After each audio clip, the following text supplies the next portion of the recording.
Jai Hind friends, welcome to Kalyani IAS Academy. In this lecture we will study chemical reactions. Now start the lecture and understand what is chemical change. See, the change in which physical properties of substance and state of substance changes.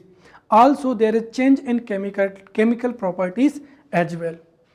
And if the cause of changes is removed, then original substance is not obtained, then this change is known as chemical change.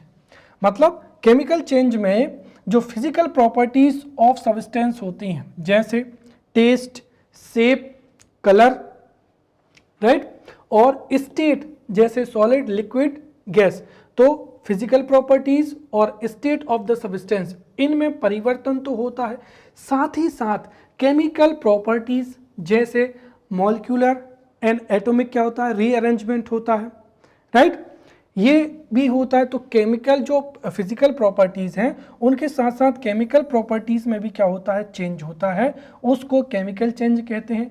दूसरी विशेषता ये है कि on removing the cause of change, जो initial substance है या जो original substance है वो दोबारा प्राप्त नहीं किया जा सकता है, तो उसको ही केमिकल चेंज कहते हैं, right. And we have studied the chemical change in the previous lecture. तो यहाँ पर मैं आपको इन शॉर्ट में बता रहा हूँ, राइट। तो डेफिनेशन क्या हो जाएगी, right, the change in which physical properties of substance, state of substance changes, also there is change in chemical properties as well. And if the cause of change is removed, then the initial substance or original substance is not obtained, then this change is known as chemical change. For an example, corrosion और क्या हो जाएगा, rusting of iron. So rusting of iron is a chemical change. After that we have studied the chemical reaction. What is chemical reaction? See, the process of chemical change in a substance is called chemical reaction. तो chemical change की जो प्रक्रिया होती है उसको ही क्या कहा जाता है, chemical reaction कहा जाता है, right? So the process of chemical change in a substance is called a chemical reaction. और chemical reaction में जो more than टू जो रिएक्टेंट्स होते हैं, राइट, वो कन्वर्टेड होते हैं किसमें, न्यू सब्सटेंस में, जिसको क्या कहा जाता है, प्रोडक्ट कहा जाता है, राइट। तो यहाँ पर जो रिएक्टेंट्स हैं वो प्रोडक्ट में क्या होते हैं, कन्वर्ट हो जाते हैं। And there is a molecular and ionic rearrangement, right, there is a molecular and ionic rearrangement in chemical reaction. Chemical reaction में हम यहाँ पर रिएक्टेंट्स और प्रोडक्ट के बारे में समझते हैं। The substance which undergo the chemical change, right, the substance which undergo a chemical change, उसको ही क्या कहा जाता है, रिएक्टेंट्स कहा जाता है। रिएक्टेंट्स को हमेशा एरो के लेफ्ट साइड में लिखा जाता है। The new substance formed in chemical reaction, उसको ही क्या कहा जाता है, प्रोडक्ट कहा जाता है। और प्रोडक्ट को हमेशा एरो के राइट साइड में लिखा जाता है। क्लियर। अब हम यहाँ पर जो है केमिकल रिएक्शंस के टाइप्स को समझते हैं, राइट। तो इतना जो है हमने प्रीवियस लेक्चर में बहुत ही डिटेल में पढ़ लिया है।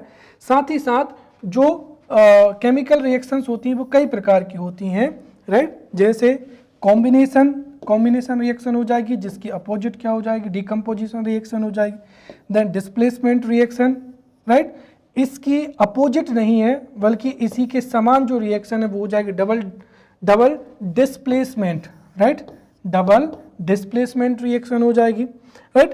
तो ये जो चार रिएक्शंस थी, combination reaction, decomposition reaction, displacement reaction and decomposition reaction, we have studied in detail in the previous lecture. In this lecture we will study the rest of reactions. So we will study the fifth reaction, that is exothermic reaction. So what is exothermic chemical reaction? See, the reaction in which energy is also released along with the formation of a product, right? तो ऐसी अभिक्रिया जिसमें product तो बनते हैं साथ ही साथ energy भी क्या हो, रिलीज हो, उसको ही क्या कहते हैं, एक्सोथर्मिक केमिकल रिएक्शन कहते हैं, right? So the reaction in which energy is also released along with the formation of a product are called as exothermic chemical reactions.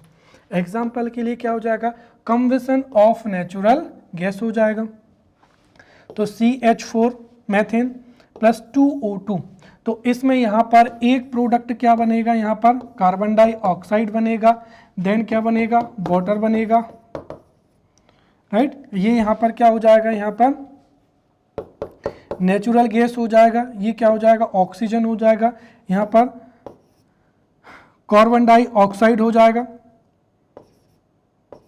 Carbon dioxide, यहाँ पर वाटर, और यहाँ पर क्या होगी, एनर्जी भी रिलीज्ड होगी, कौन सी, हीट एनर्जी यहाँ पर रिलीज होगी। तो जब नेचुरल गैस का कंबशन होता है तो उसमें दो प्रोडक्ट बनेंगे, एक बनेगा कार्बन डाइऑक्साइड, साथ ही साथ जल बनेगा और एनर्जी भी रिलीज होगी, राइट। और दूसरी और सबसे महत्वपूर्ण हो जाएगी respiration reaction, right, most important है। Respiration process is a exothermic reaction. अब देखिए ये एक्सोथर्मिक कैसे होता है वो समझिए, right. We take the food, और फूड के माध्यम से ही हम न्यूट्रिएंट्स को क्या करते हैं, कंज्यूम करते हैं, फिर हमारे डाइजेस्टिव सिस्टम के द्वारा उस फूड को एनर्जी में या फिर हम ये कहें कि कार्बोहाइड्रेट में उसको कन्वर्ट किया जाता है, राइट, ग्लूकोज में कन्वर्ट किया जाता है। तो जो फूड हम गेन करते हैं, जो फूड हम कंज्यूम करते हैं, वो डाइजेस्टिव सिस्टम के द्वारा जो है ग्लूकोज में कन्वर्ट होता है। ये ग्लूकोज जो है हमारे ब्लड में घुलकर हमारी सेल्स तक पहुंचता है, और हमारी जो सेल्स होती हैं, सेल्स में रेस्पिरेशन कहाँ पर होता है, माइटोकॉन्ड्रिया में होता है। तो माइटोकॉन्ड्रिया में जब ग्लूकोज ऑक्सीजन से मिलता है, राइट, तो C6H12O6, राइट, ये क्या हो जाएगा, ग्लूकोज हो जाएगा, या इसको ही हम शर्करा कहते हैं, शुगर कहते हैं। तो ग्लूकोज प्लस का 6O2 हो जाएगा, राइट। तो यहाँ पर जब ग्लूकोज की ऑक्सीजन के साथ में रिएक्शन होती है तो एक तो क्या रिलीज होगी, कार्बन डाइऑक्साइड गैस रिलीज होगी, देन क्या होगा, वाटर भी प्रोड्यूस होगा, और इसके साथ ही जो एनर्जी रिलीज होगी जो कि ATP के रूप में हमारी माइटोकॉन्ड्रिया में ही क्या होती है, स्टोर हो जाती है। So in this way combustion of natural gas is a exothermic chemical reaction. Respiration is also a exothermic chemical reaction. इसकी अपोजिट हो जाएगी endothermic chemical reaction, right. So the reaction in which energy is absorbed along with the formation of product, right. So the reaction in which energy is absorbed along with the formation of product is known as endothermic reaction. For an example क्या हो जाएगा यहाँ पर, photosynthesis, right. तो respiration क्या हो जाएगी, exothermic reaction हो जाएगी, और फोटोसिंथेसिस जो हो जाएगी वो एंडोथर्मिक रिएक्शन हो जाएगी। तो यहाँ पर अगर हम देखें तो ये क्या हो जाएगी, कार्बन डाइऑक्साइड हो जाएंगी। अब जो ट्रीज होते हैं, राइट, जो प्लांट्स होते हैं वो इन्वायरमेंट से क्या लेते हैं, इन्वायरमेंट से CO2 को प्राप्त करते हैं, और रूट के माध्यम से वाटर को करते हैं, राइट। अब जब तक सनलाइट नहीं होगा, राइट, जब तक क्या होगा, सनलाइट नहीं होगा तब तक फोटोसिंथेसिस होगा ही नहीं, राइट। तो 6CO2 कार्बन डाइऑक्साइड प्लस का वाटर, अब जैसे ही सनलाइट होगी, राइट, फोटोसिंथेसिस कब हो पाएगी, जब सनलाइट होगी। तो 6CO2 कार्बन डाइऑक्साइड प्लस का वाटर, और जब सनलाइट होगी तो ये जो है एनर्जी, राइट, 6CO2 प्लस का 6H2O, इससे शुगर या फिर क्या ग्लूकोज फॉर्म होता है C6H12O6, और प्लस का क्या होती है, ऑक्सीजन जो है रिलीज होती है, राइट। तो इस तरीके से, ये रिलीज मतलब ये प्रोडक्ट के तौर पर जो है बनती है, राइट। तो यहाँ पर जो सनलाइट है उसका क्या होता है, एब्जॉर्बमेंट होता है, राइट। तो without sunlight photosynthesis is not possible, right. So the reaction in which energy is absorbed, right, along with the formation of product, उसको ही क्या कहा जाता है, एंडोथर्मिक केमिकल रिएक्शंस जो है कहा जाता है। क्लियर। नेक्स्ट हो जाएगा ऑक्सीडेशन एंड रिडक्शन हो जाएगा, राइट। अब ऑक्सीडेशन एंड रिडक्शंस की कई थ्योरीज हैं, जिसमें से we will study the two theories we will study the earlier theory of oxidation and reduction and the modern theory. So according to the earlier theory, right, according to earlier theory, oxidation and reduction were defined as follows, right. तो oxidation की जो earlier theory थी वो क्या थी? Oxidation is the process of a substance taking up oxygen और another electronegative element or giving up hydrogen or other electropositive element. Very simple. The reaction or the process in which oxygen या फिर other electronegative element को जो है लिया जाता है और हाइड्रोजन और इलेक्ट्रोपॉजिटिव एलिमेंट को गिव अप किया जाता है, राइट. तो oxidation is the process of a substance taking up oxygen or other electronegative element or giving up hydrogen or other electropositive element, तो उसको क्या कहा जाता है? ऑक्सीडेशन. इसका जस्ट उल्टा क्या हो जाएगा? रिडक्शन हो जाएगा. The process of loss of oxygen or other electronegative क्या हो जाएगा? एलिमेंट हो जाएगा. तो the process of loss of oxygen और अदर इलेक्ट्रोनेगेटिव एलिमेंट और टेकिंग अप हाइड्रोजन और other electropositive element via substance is called reduction. तो ये क्या हो जाएगी? अर्लियर थ्योरी हो जाएगी, राइट. अब हम जो है electronic concept of oxidation and reduction को पढ़ते हैं, राइट. तो यहाँ पर electronic concept of oxidation and reduction क्या होता है वो समझिए. तो ऑक्सीडेशन क्या होता है?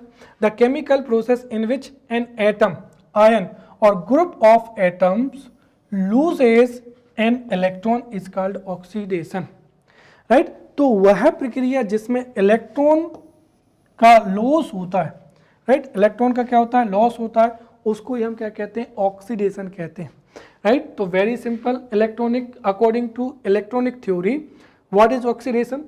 The chemical process in which an atom, an ion or group of atoms loses the electron is called lose the an electron is called oxidation. इसकी जस्ट अपोजिट क्या हो जाएगी? रिडक्शन हो जाएगी. The chemical process in which an atom, an ion or group of atoms acquires an electron is called reduction, right. तो वह process जिसमें electron का लॉस होता है उसको ऑक्सीडेशन कहते हैं. जिसमें इलेक्ट्रॉन का गेन होता है उसको क्या कहते हैं? रिडक्शन कहते हैं. ये डेफिनेशन हो जाएगी इलेक्ट्रॉनिक कंसेप्ट के अनुसार. अब हमको यहाँ पर ऑक्सीडेशन की जो अनदर डेफिनेशन है वो पढ़नी है, राइट. तो in chemical reaction when oxygen is added to a substance it is called oxidation, right. तो ऑक्सीडेशन की एक और जो सिंपल डेफिनेशन हो जाएगी वो क्या हो जाएगी? In a chemical reaction when oxygen is added to a substance it is called oxidation. For an example CeU, right. Copper oxide plus का H2. तो यहाँ पर अगर आप देखेंगे, राइट, तो H2 में क्या हो रहा है? यहाँ पर ऑक्सीडेशन हो रहा है, राइट. यहाँ पर क्या हो रहा है? ऑक्सीजन ऐड हो रही, right. So when oxygen is added, it is known as oxidation. तो ये क्या हो जाएगा? यहाँ पर ऑक्सीडेशन हो जाएगा. क्लियर. अब हम यहाँ पर जो ऑक्सीडेशन के एग्जाम्पल्स हैं उनको समझेंगे. यहाँ से 5 मार्कर क्वेश्चन पूछा जा सकता है, right. What is oxidation reaction? Right? What is oxidation reaction? What are the examples of oxidations in daily life?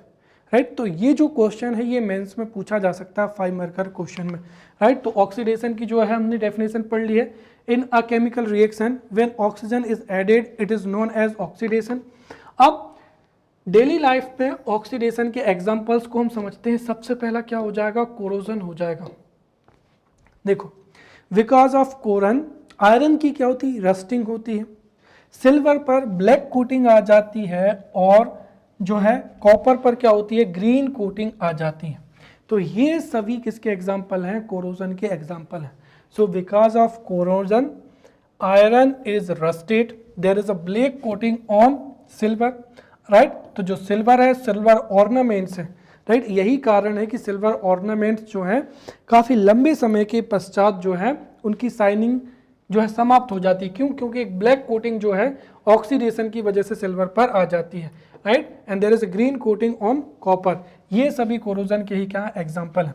हम यहाँ पर रस्टिंग को दर्शा सकते हैं। तो rusting is a oxidation reaction. तो 4Fe प्लस का क्या हो जाएगा 3O2, तो यहाँ पर हो जाएगा 2Fe प्लस का क्या हो जाएगा O3। तो इसको आयरन ऑक्साइड कहते हैं और यही क्या कहलाती है, रस्ट कहलाती है। सेकंड क्या हो जाएगा, रेंसिडिटी हो जाएगा, रेंसिडिटी, राइट। अब एक चीज और समझिए, right. In summer season you have seen that कि मॉर्निंग में आप जो भी करी को कुक करते हैं, राइट, वेजिटेबल को कुक करते हैं, तो वो इवनिंग तक क्या होती है, खराब हो जाती है। उसका कारण क्या है, समर सीजन में एक तो टेम्परेचर में क्या होता है, इंक्रीज होता है, राइट। और टेम्परेचर इंक्रीज होने से the rate of reaction also increases. 10 degree centigrade पर जो है जो रेट ऑफ रिएक्शन है वो डबल हो जाती है, राइट। इसीलिए समर सीजन में मॉर्निंग में आप जो भी सब्जी बनाते हैं वो शाम तक जो है स्पॉइल हो जाती है। उसका कारण क्या है, उसका ऑक्सीडेंट हो जाता है, ऑक्सीडेशन हो जाता है, राइट। तो मेनली यहाँ पर ऑयली या जो फैटी फूड होता है, राइट। तो रेंसिडिटी क्या होती है मैंने आपको बता दिया है। अब अगर आपको इसको लिखना हो तो देखिए इसमें ऑयली एवं फैटी, राइट। तो oily and fatty food items get spoiled if kept for a long time, right. तो इसकी वजह से क्या होती है, टेस्ट और जो स्मेल है वो डेट्रियोट हो जाते हैं और इसको ही क्या कहते हैं, रेंसिडिटी कहते हैं। और ये सब किसकी वजह से होता है, ऑक्सीडेशन की वजह से ही होता है। तो हम सिंपली यहां पर कह सकते हैं कि in summer season, right, in summer season because of the oxidation process oil and fatty food items get spoiled and their taste and smell जो है डेट्रियोट हो जाते हैं। इसको हम क्या कहते हैं, रेंसिडिटी कहते हैं, राइट। तो rancidity is also an example of क्या हो जाएगा, ऑक्सीजन हो जाएगा। थर्ड क्या हो जाएगा, एयर टाइट कंटेनर्स हो जाएंगे, राइट। आपने देखा होगा कि food items are kept in air tight containers, या फिर जो फूड पैकेट्स होते हैं, राइट, फूड पैकेट्स को भी एयर फ्री रखा जाता है। वाई?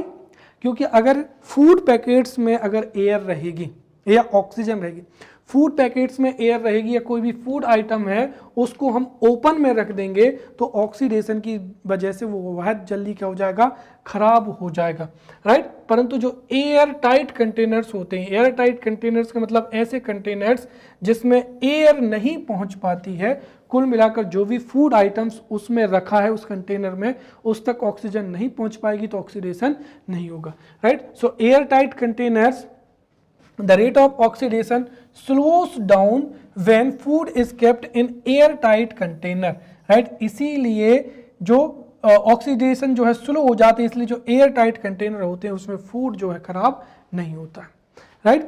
फोर्थ क्या हो जाएगा यहाँ पर, चिप्स।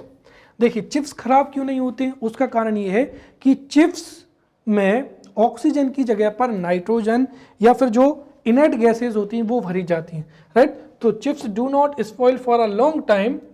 वाई?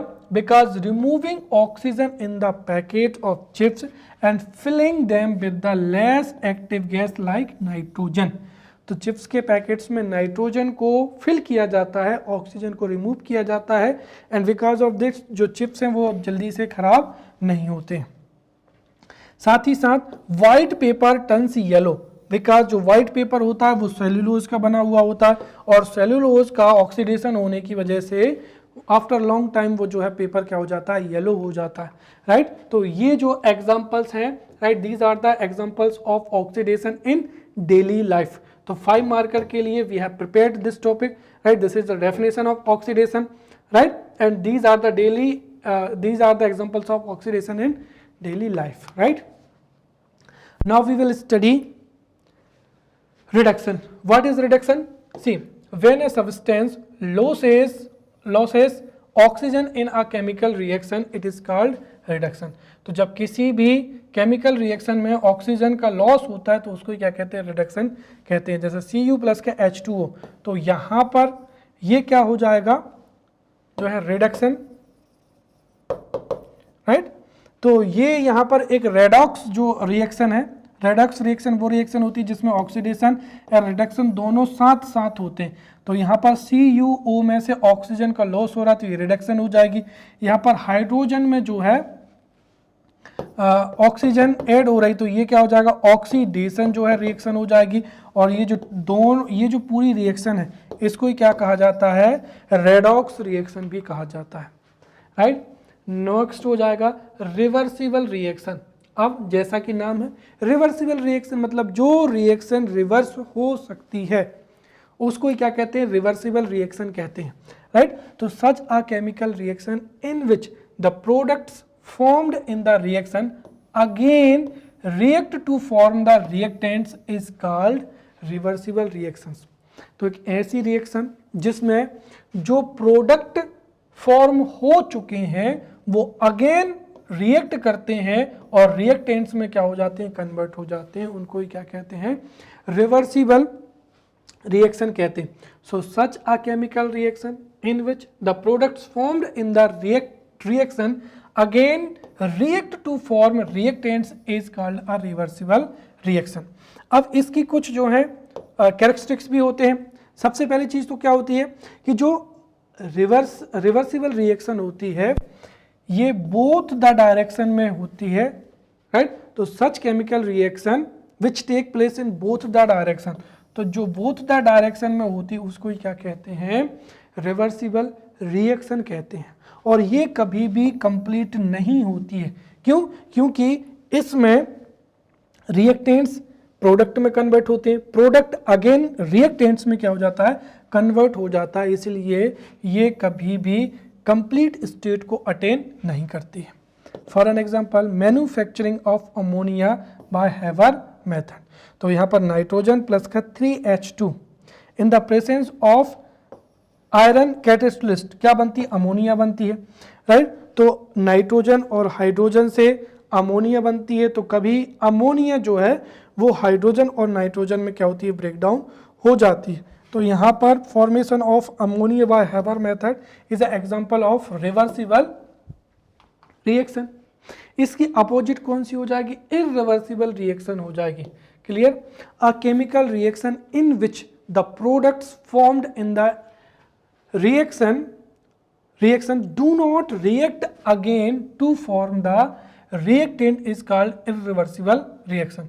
तो इसमें जो भी रिएक्टेंट्स होते हैं, मतलब जो प्रोडक्ट फॉर्म हो जाते हैं वो अगेन क्रिया करके रिएक्टेंट्स में कन्वर्ट नहीं होते हैं, तो उसको क्या कहा जाता है, इरिवर्सिबल रिएक्शन कहा जाता है।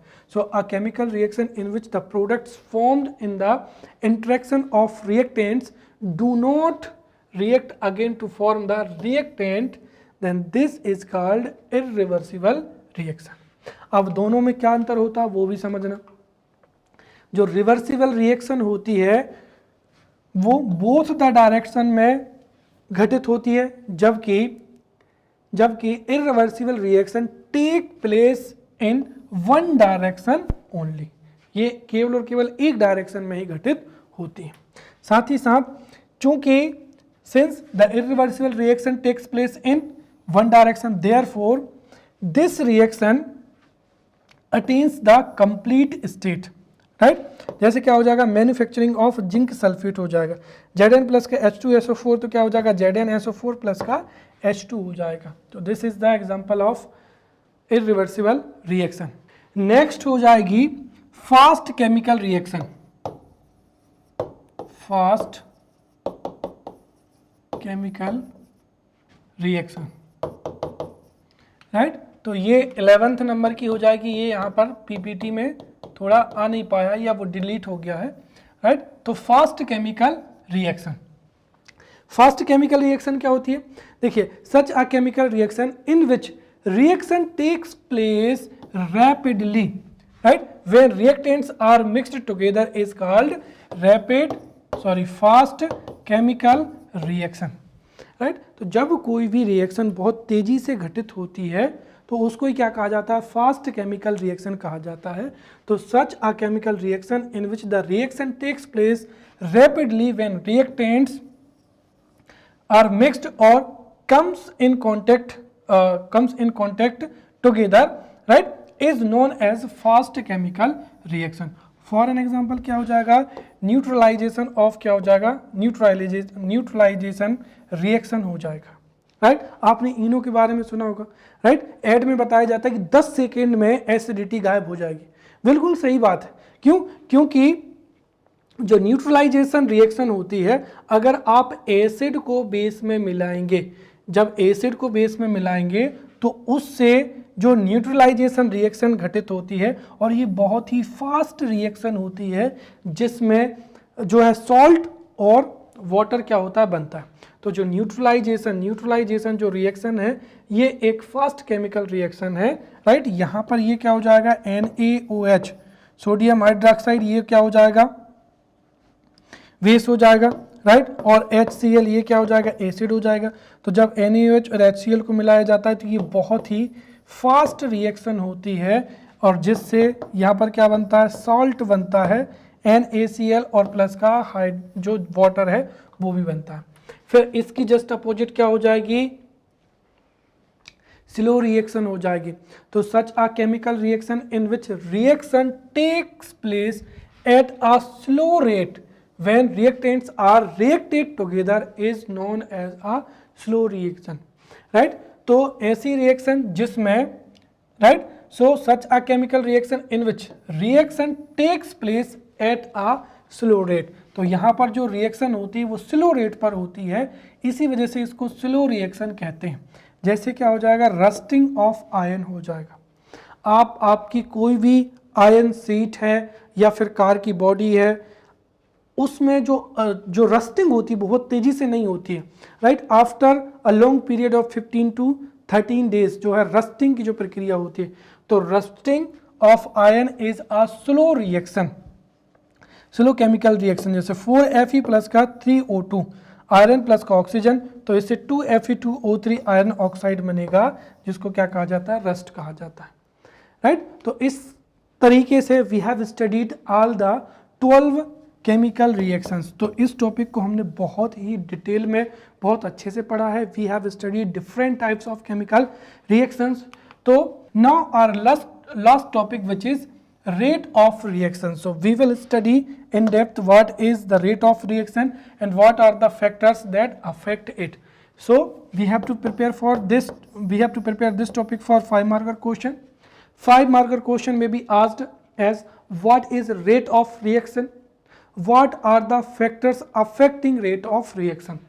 First we will see the definition. Definition क्या है कि टाइम के साथ में जो रिएक्टेंट्स या प्रोडक्ट्स के कंसंट्रेशन में जो भी चेंजेस आते हैं उसको ही क्या कहा जाता है, रेट ऑफ द रिएक्शन कहा जाता है, right. So simply we can say that the change in the concentration of products and reactants. So the change in the concentration of reactants and products that take place in a reaction over the time is called rate of reaction, right। Now we will see the factors affecting rate of reaction, जिसमें first क्या हो जाएगा, concentration of reactants। तो rate of reaction जो है वो reactants की concentration पर डिपेंड करती है, right, and the reaction rate is proportional to the concentration of the reactants, right। तो जो rate of the reaction होती है वो concentration of reactants के क्या होती है, डायरेक्टली प्रोपोर्शनल्स होती है। इसका मतलब यदि रिएक्टेंट्स का कंसंट्रेशन ज़्यादा होगा तो रेट भी क्या होगी, ज़्यादा होगी, and if concentration of the reactants is low तो रिएक्शन भी क्या होगी, स्लो होगी। सेकेंड हो जाएगा टेम्परेचर का, अभी मैंने आपको बताया था, right. The rate of almost all the reaction, the rate of almost all the reaction increases when temperature is increased. और यदि 10 डिग्री टेम्परेचर बढ़ा दिया जाए तो जो रिएक्शन है वो डबल हो जाती है, राइट, या रिएक्शन रेट क्या हो जाता है, डबल हो जाता है। तो the rate of almost all reaction is all reactions increases with increase in the temperature, and the rate of reaction doubles when the temperature is raised to 10 degree centigrade. यही तो कारण है कि जो फूड आइटम का oxidation होता है वो विंटर सीजन में नहीं होता। क्यों? क्योंकि विंटर सीजन में टेम्परेचर लो रहता है तो rate of the reaction slow रहती है। लेकिन इन summer season temperature increases more than 15 to 20 degree. Therefore, whatever you prepare in the morning time, वो ऑक्सीडेशन की वजह से वो शाम तक क्या होता है, खराब हो जाता है। थर्ड क्या हो जाएगा, surface area of the reactants, right. तो the rate of reaction is directly proportional to the surface area of the reactants. यदि सरफेस एरिया ज़्यादा होगा तो रेट ऑफ द रिएक्शन भी क्या होगी, ज़्यादा होगी। इसीलिए अगर हम रिएक्टेंट्स को छोटे छोटे पीस में तोड़ दें तो जो रेट ऑफ द रिएक्शन वो क्या हो जाएगी, इंक्रीज हो जाएगी। तो rate of the reaction is directly proportional to the surface area. Therefore by dividing reactants into small pieces their surface area will increase, and if surface area will increase then reaction rate will also increase। Fourth क्या हो जाएगा, catalyst हो जाएगा। Catalyst क्या होता है, see catalyst is a substance which does not take part in the reaction but this catalyst increases और decreases the rate of reaction, right. So catalyst is a substance which does not take part in the reaction itself but affects the rate of the reaction। और जो catalyst होता है वो दो प्रकार का होता है। The catalyst which increases the rate of reaction उसको पॉजिटिव कैटेलिस्ट बोला जाता है, and the catalyst which decreases the rate of reaction उसको क्या कहा जाता है, नेगेटिव कैटेलिस्ट बोला जाता है। तो किसी भी केमिकल में अगर पॉजिटिव कैटेलिस्ट पार्टिसिपेट करेगा, राइट, पॉजिटिव जो कैटेलिस्ट होगा तो वो रेट ऑफ द रिएक्शन को इंक्रीज कर देगा, और नेगेटिव कैटेलिस्ट होगा तो वह रेट ऑफ द रिएक्शन को कम कर देगा। So in this way we have studied physical change, chemical change and chemical reactions in depth. In the next lecture we will meet with new topic. Till then, thank you.